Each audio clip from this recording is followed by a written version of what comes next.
Dans cette vidéo, nous allons revoir comment démontrer qu'une fonction est dérivable en un réel a et comment calculer le nombre dérivé en a à l'aide d'un taux d'accroissement.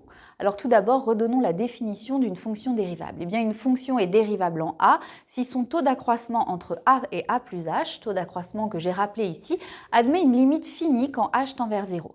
L'existence et l'unicité de cette limite prouveront la déривabilité de la fonction en a et permettra aussi cette limite de trouver la valeur du nombre dérivé en a qu'on note ici f' de a.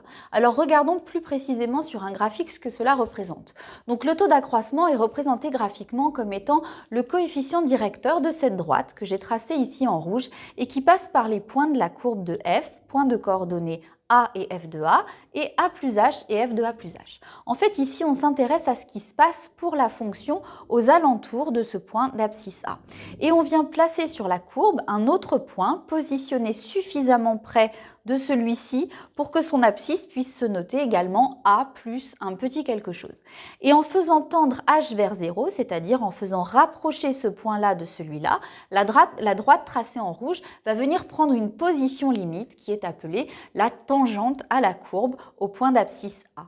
Cette tangente aura donc pour coefficient directeur la valeur du nombre dérivé de f en a. Alors nous allons voir tout de suite à partir de deux exemples comment appliquer cette méthode et comment démontrer qu'une fonction est dérivable en un réel. Pour ce premier exemple, nous allons démontrer que la fonction f qui est ici est dérivable en 2. Donc cette fonction est une fonction polynôme du second degré et nous allons chercher également à calculer f' de 2, c'est-à-dire le nombre dérivé en 2. Alors pour cela, nous allons utiliser donc la technique rappelée dans la première partie de la vidéo, c'est-à-dire le calcul du taux d'accroissement de la fonction f entre 2 et 2 plus h, et nous allons chercher si ce taux d'accroissement admet une limite finie quand h tend vers 0. Donc nous allons devoir calculer ici f de 2 plus h moins f de 2 sur h, donc, qui est donc le taux d'accroissement de f entre 2 et 2 plus h. Alors pour cela, il s'agit simplement de calcul d'image ici. Donc nous allons tout simplement remplacer dans notre fonction qui est ici la variable petit x par respectivement 2 plus h pour ce premier calcul et par 2 pour le deuxième. Si vous avez des difficultés en calcul, je vous conseille de calculer séparément f de 2 plus h et f de 2, puis de venir tout remettre ici dans votre formule pour calculer votre taux d'accroissement. Alors donc commençons par calculer l'image f de 2 plus h. Donc je prends ma fonction ici et je viens remplacer tous les x par des 2 plus h en faisant bien attention de mettre des parenthèses ici pour préserver les priorités de calcul. Donc ça c'est pour f de 2 plus h. Et puis je viens ensuite calculer l'image de 2. Donc là je fais mon calcul de tête, je trouve 5. Donc l'image de 2 vaut 5 et tout ça divisé par h. Alors, si vous souhaitez prendre le temps de détailler vos calculs correctement, mettez la vidéo en pause et puis après, vous pourrez regarder donc le corriger. Je vais aller très vite ici dans mes calculs.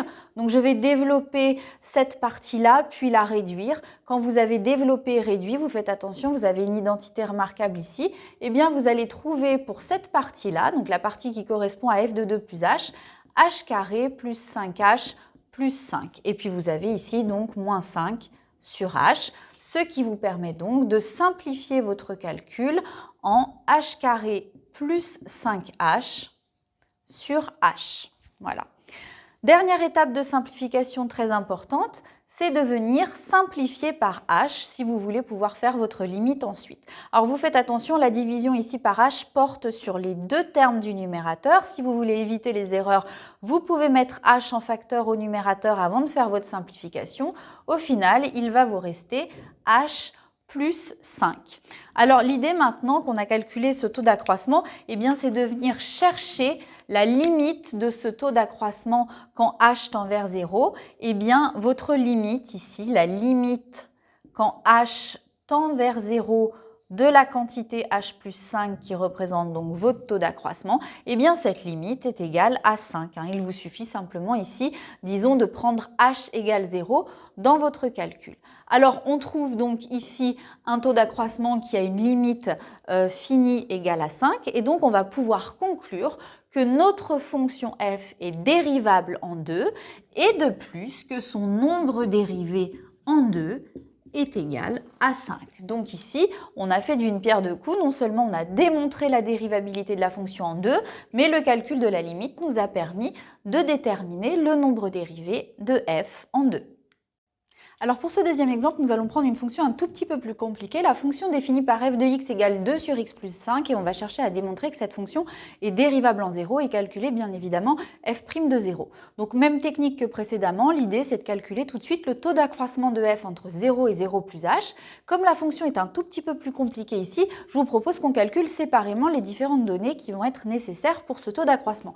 Donc tout d'abord le calcul de f de 0 plus h, c'est-à-dire l'image de 0 plus h, par cette fonction ici. On remplace tout simplement le x par 0 plus h et on obtient 2 sur 0 plus h plus 5.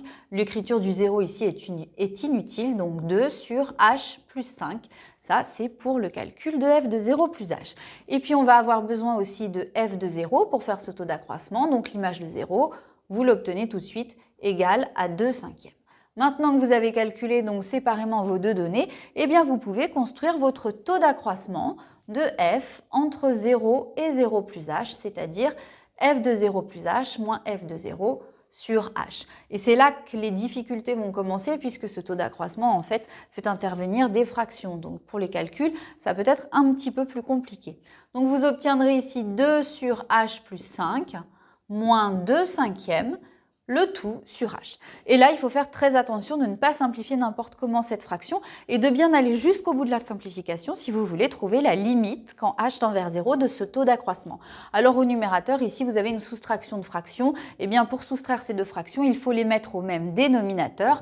Et le dénominateur commun de ces deux fractions n'est rien d'autre que le produit de 5 et de h plus 5. Donc je continue le calcul ici. Vous allez obtenir au numérateur une fraction, alors on va tout mettre tout de suite sur le même dénominateur, et bien vous allez avoir 5 facteurs de h plus 5 comme dénominateur commun. Cette première fraction doit être multipliée par 5 au numérateur et au dénominateur pour pouvoir être réduite sous cette forme. La multiplication par 5 va donc vous donner 10 ici, et puis cette deuxième fraction, on va la multiplier ici en haut et en bas de la fraction par h plus 5, donc on obtiendra moins 2 facteurs de h plus 5 sur toutes ces données-là. Alors si vous réduisez votre numérateur, on va aller un petit peu plus vite dans les calculs ici, eh bien il ne vous reste au numérateur de votre fraction ici que moins 2h et puis au dénominateur donc toujours 5 facteurs de h plus 5. Je le laisse sous cette forme pour que ce soit plus facile pour la suite des calculs. Il faut réduire encore cette fraction-là. Donc je rappelle que diviser une fraction par un nombre revient à multiplier par son inverse. Donc en fait la division par h est équivalente à une multiplication par 1 sur h, ce qui va permettre de venir simplifier le h qui est ici avec ce h qui est là. Et au final, vous obtiendrez un taux d'accroissement égal à moins 2 sur 5 facteurs de h plus 5. Voilà votre taux d'accroissement de f entre 0 et 0 plus h. Alors il reste maintenant donc à calculer la limite quand h tend vers 0 de ce taux d'accroissement et on va pouvoir tout simplement le faire ici. Je la note là, la limite quand h tend vers 0 de moins 2 sur 5 facteurs de h plus 5, eh bien va vous donner tout simplement moins 2 sur 5 fois 5, c'est-à-dire moins 2 sur 25. Alors vous avez obtenu ici que votre taux d'accroissement admet une limite finie quand h tend vers 0, donc la preuve ici que la fonction f est dérivable en 0 et en plus l'information que le nombre dérivé en 0, donc f' de 0, est égal à moins 2 sur 25. Voilà pour ce deuxième exemple. Alors pour revenir à l'interprétation graphique qu'on a fait au tout début de la vidéo, eh bien on pourrait dire ici qu'avec un f' de 0 égale à moins 2 sur 25, si vous représentez graphiquement votre fonction f, au point d'abscisse 0, la tangente à votre courbe aura pour coefficient directeur moins 2 sur 25. Voilà ce que représente ce nombre dérivé. Alors pour conclure ces deux exemples que nous avons vus, la méthode est simple. Pour déterminer si une fonction est dérivable en a, eh bien on commence par calculer le taux d'accroissement de la fonction entre a et a plus h, le simplifier au maximum et calculer ensuite la limite quand h tend vers 0 de ce taux d'accroissement. Si cette limite existe et qu'elle est unique, eh bien vous aurez prouvé que la fonction est dérivable en a et vous aurez trouvé votre nombre dérivé en a.